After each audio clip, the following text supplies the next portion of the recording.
এই ম্যাজিস্ট্রেট একজন পুলিশ ড্রাইভারকে যেভাবে বোঝালো আইন হচ্ছে সবার জন্য সমান। তো শুধু একজন পুলিশ ড্রাইভারের সাথে না, দেশে হাজারো দলীয় কিংবা বিরোধী দলীয় যে নেতাগুলো আছে হাজারো অন্যায় তারা করে থাকে, তাদের জন্য এরকম ভূমিকা আমরা দেখতে চাই। আগে ম্যাজিস্ট্রেটের কথাগুলো শুনেন। হ্যাঁ, আপনি নিজে অন্যায় করতেছেন, আমরা তাদেরকে ধরতেছি, অভিযোগ করতেছি। আপনার বিরুদ্ধে মামলা নিলে তো আপনার চাকরি থাকবে না। ভালো হন, বুঝছেন, ভালো হন। আপনাদের উপরে মানুষের কিন্তু আস্থা নাই। ড্রাইভিং লাইসেন্স আছে তো, লাইসেন্স ছাড়া তো পুলিশ আপনার গাড়ি চালাতে দেয় না। তো কিসের ড্রাইভার আপনি? কয় ফিট করে রাখছেন গাড়িটা? স্যার এবার আগে নড়ছে রাত্রি সাড়ে দিত, হ্যাঁ? আগে নড়ছে স্যার। আপনার এই ক্ষমতা নাই যে মোটরসাইকেল ছাড়াই আপনি রাখছেন গাড়ি, কিসের বিল? হ্যাঁ, আপনি নিজে অন্যায় করতেছেন, আমরা তাদেরকে ধরতেছি, অভিযোগ করতেছি। হ্যাঁ সরেন। আপনার বিরুদ্ধে আমি কমপ্লেন দেবো কমিশনের কাছে।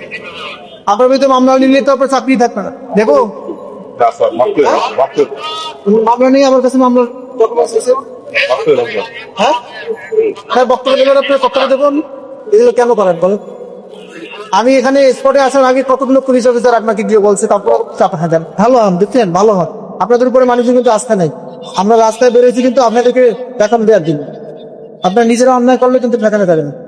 তো আপনারা দেখতে পেয়েছেন একজন পুলিশ ড্রাইভার অন্যভাবে রাস্তার উপরে গাড়ি রাখছে, সেখানে ম্যাজিস্ট্রেট এসে ভূমিকা পালন করছে। তো ধন্যবাদ জানাই।